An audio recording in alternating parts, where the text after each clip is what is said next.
How colonialism and slavery are deeply embedded in the city.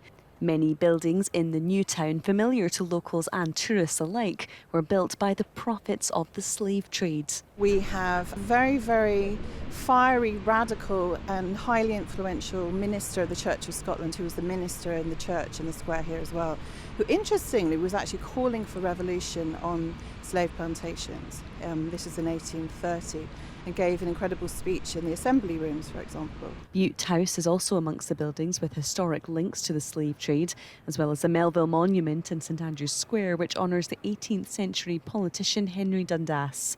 Professor Earl Lewis is an expert from the United States. He's visiting the capital to deliver a lecture at the University of Edinburgh, which will look at key moments in UK and US history and explore how institutions have tried to repair the impact of slavery and systemic racism. But you think about that trade and think about then a port city like Edinburgh and its connections to not only the Caribbean but to Africa and the Americas.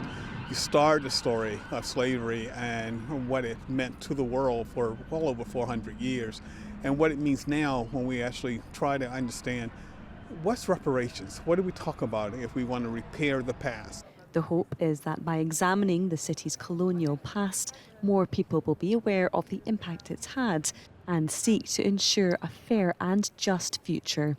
Vanessa Kennedy, STV News, Edinburgh.